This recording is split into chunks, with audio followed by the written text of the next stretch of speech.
السلام عليكم ورحمة الله وبركاته.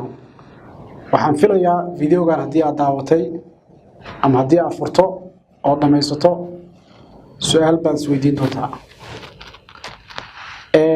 Waxaa laga yaabaa e-commerce inaa wax badan ama qashay. E-commerce marka maqasho ma aha hal website ama hal shirkad ma aha. E-commerce waa ganacsi caalamka oo dhan ka jiro meel walba oo aad u marayso aaladda internetka. E-commerce wuxuu ka mid yahay ganacsiyada ugu sareeya maanta caalamka aan joogno. Helaysaa fursad aad ku barato shirkadda weyn ee la yiraahdo Alibaba.com oo ah shirkad billions of dollars worth ah inaad barato caalamka meel walba aad joogto sida alaab uga iibsan lahayd adigoo aadan u maraynin wholesaler, distributor, trader, broker, waxaas oo dhan adigoo aad u marayn oo toos aad uga iibsanayso warshadaha ku jira shirkadda Alibaba wadanka aad joogtana ay kugu soo dirayaan alaabta ay ku keenayaan.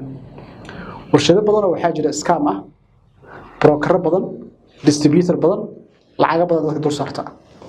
laakiin markaad barato aqoonteeda leedahay qaabka wax looga iibsado suuqa China ama suuqa Alibaba.com waxaad fahmaysaa inta lacag ay ku safe garoobi karto iyo alaabtaadii oo nadiif ah oo ammaan ah sida ku heli lahayd meesha aad joogto.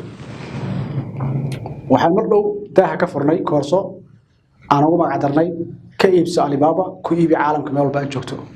iska diiwaangeli abadiracademy.com lacag $15 ka yar ka bixiso qaado koorsadaas baro casharadaas waxaad fahmaysaa sida aad uga ganacsan lahayd adigoo magaaladaada jooga shirkadda Alibaba ama online ku sii iibi ama dukaan aan leedahay adeeg u doono ha ahaato ama adiga si kale u isticmaal. laakiin waxaan ku baraynaa sida aad uga gudbi lahayd caqabadaha badan ee maanta ka haysto inaad alaab soo iibsato alaabtaas oo aad baranayso si sahlan inta ku soo iibsato number yar soo iibsato gurigaada fadhigaada lagu keeno. waxaan hubaa koorsada marka dhameyso inaad su'aasha hadda aan ku sheegay noqon doonto maxaan arrintan u ogaan waayay waa hore. maanta fursad haysta iska diiwaangeli koorsadaasna qaado. wassalaamu calaykum waraxmatullaahi wabarakaatuh.